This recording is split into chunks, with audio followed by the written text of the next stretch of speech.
चला, आज आपण मायक्रोसॉफ्ट वर्डमधल्या अशा 2 गोष्टींबद्दल बोलूया ज्या आपलं काम प्रचंड सोपं आणि जलद करतील. एक आहे मेल मर्ज आणि दुसरं म्हणजे काही जादुई कीबोर्ड शॉर्टकट्स. चला तर मग थेट मुद्द्यालाच हात घालूया. आणि हा माहितीपट तुमच्यासाठी तयार केला आहे माइंडस्टिक्स फाउंडेशन ट्रस्टनी यांनी. बरं, चला एका अगदी नेहमीच्या प्रॉब्लेमबद्दल बोलूया. विचार करा की आपल्याला एकाच वेळी शेकडो लोकांना पत्र पाठवायची आहेत किंवा समजा सर्टिफिकेट्स द्यायची आहेत. आता यातला मजकूर तर जवळपास सारखाच असतो नाही का, पण प्रत्येकाचं नाव आणि पत्ता ते मात्र वेगळं हवं असतं. आता विचार करा, हे जर एक एक करून करायला लागलं, बापरे, किती वेळ जाईल आणि किती कंटाळा येईल, बरोबर ना? प्रत्येक डॉक्युमेंट उघडायचं, नाव बदला, पत्ता बदला, यात चुका होण्याची शक्यता तर आहेच, पण त्याहून जास्त म्हणजे हे काम खूपच दमवणार आहे. पण थांबा, या मोठ्या समस्येवर ना वर्डमध्येच एक जबरदस्त उपाय आहे. हो, खरंच एक असं टूल आहे जे हे सगळं किचकट काम अक्षरशः काही मिनिटांमध्ये आपोआप करून टाकतं. आणि या जादुई टूलचं नाव काय आहे माहितीये? ते आहे मेल मर्ज. हे ना वर्डचं एक सिक्रेट वेपन आहे असं समजा. याच्या मदतीने आपण कितीही डॉक्युमेंट्सना पर्सनलाइज करू शकतो. म्हणजे काय, तर प्रत्येकाच्या नावानिशी तयार करू शकतो. चला मग बघूया हे नक्की काम कसं करतं. तर मेल मर्जमध्ये सगळ्यात पहिली गोष्ट लागते ती म्हणजे मेन डॉक्युमेंट. हे म्हणजे आपलं ते मूळ पत्र किंवा टेम्पलेट. सोप्या भाषेत सांगायचं तर पत्रातला तो भाग जो बदलणार नाहीये, जो सगळ्यांसाठी अगदी सेम टू सेम राहणार आहे. ओके, आता दुसरी महत्वाची गोष्ट ती म्हणजे डेटा सोर्स. आता हे काय आहे, तर ही आहे आपल्या सगळ्या लोकांची लिस्ट ज्यांना आपल्याला पत्र पाठवायचं आहे. ही लिस्ट आपण सहसा एक्सेल शीटमध्ये बनवतो.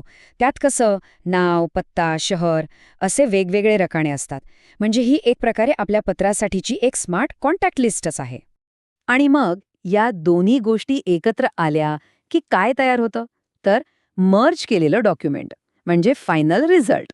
वर्ड काय करतं, आपलं मेन डॉक्युमेंट आणि ती एक्सेलमधली लिस्ट घेतो आणि जादू, प्रत्येकासाठी त्याचं नाव आणि पत्ता असलेलं वेगळं पत्र आपोआप तयार होतं. एका क्लिकवर 100 काय हजारो पत्र तयार होतात.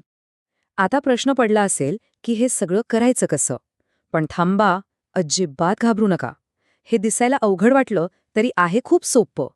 ही सगळी प्रक्रिया फक्त 4 सिंपल स्टेप्समध्ये होते. तर बघा, ह्या आहेत त्या 4 सोप्या स्टेप्स.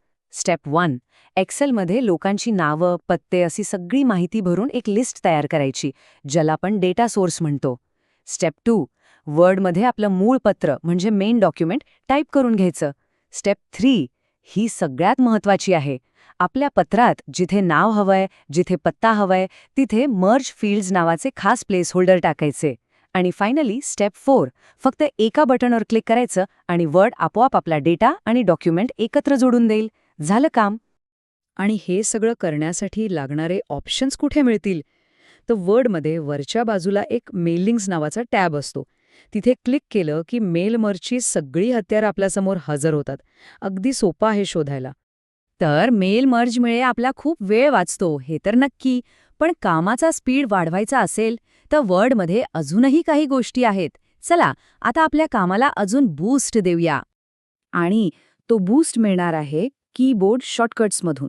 हे शॉर्टकट्स म्हणजे काय, तर वर्डमध्ये सुपर फास्ट काम करण्याची एक गुरुकिल्लीच आहे. प्रत्येक वेळी माऊसकडे हात नेण्याऐवजी कीबोर्डवरूनच आपण अनेक गोष्टी क्षणात करू शकतो. चला, काही अगदी बेसिक पण रोज लागणारे शॉर्टकट्स बघूया. मजकूर बोल्ड करण्यासाठी Ctrl+B, इटॅलिक म्हणजे तिरकं करण्यासाठी Ctrl+I आणि अंडरलाईनसाठी Ctrl+U. हे तर सगळ्यांनाच माहीत असतं, हो ना? पण समजा तुम्हाला डबल अंडरलाईन हवी असेल तर त्यासाठी एक खास शॉर्टकट आहे Ctrl+Shift+D. आता बघूया डॉक्युमेंटमध्ये पटापट इकडून तिकडे जाण्यासाठीचे शॉर्टकट्स. फक्त एंड की दाबली की आपण त्या ओळीच्या शेवटी जातो. पण कंट्रोल दाबून एंड दाबलं तर थेट डॉक्युमेंटच्या शेवटी पोचतो. मस्त आहे ना? आणि कोणताही पॅराग्राफ सेंटरला आणायचा असेल तर फक्त सिलेक्ट करा आणि Ctrl+E दाबा, बस. आणि आता काही प्रो लेव्हल शॉर्टकट्स. फाईलला वेगळ्या नावाने सेव्ह करायचंय, पटकन F12 दाबा. प्रिंट कमांड द्यायची आहे, Ctrl+P. डॉक्युमेंटमधला एखादा शब्द शोधून तो बदलायचाय, Ctrl+H वापरा. आणि हा एकतर माझा पर्सनल फेवरेट आहे, Ctrl+Shift+C. याने काय होतं, तर आपण कोणत्याही टेक्स्टचं फक्त डिझाईन कॉपी करू शकतो. म्हणजे त्याचा फॉन्ट, कलर, साईज सगळं. हे शॉर्टकट बघायला खूप छोटे वाटतात नाही का? पण जरा विचार करा. प्रत्येक वेळी वाचवलेले हे 2-4 सेकंद दिवसभरात एकत्र केले तर कितीतरी मिनिटं आणि तास वाचतात. ही फक्त एक सवय लावून घ्यायची गोष्ट आहे, ज्यामुळे कामाचा वेग आणि क्वालिटी दोन्ही वाढतं. तर मग आज आपण मेल मर्जची संपूर्ण प्रक्रिया पाहिली आणि त्याचबरोबर काही जबरदस्त कीबोर्ड शॉर्टकटशी शिकलो. आता एक काम करायचं. स्वतःला विचारा की आज शिकलेल्या शॉर्टकटपैकी असा कोणता एक शॉर्टकट आहे जो आपल्या रोजच्या कामात सगळ्यात जास्त वेळ वाचवू शकतो. तो एक शॉर्टकट ओळखा आणि आजपासूनच वापरायला सुरुवात करा.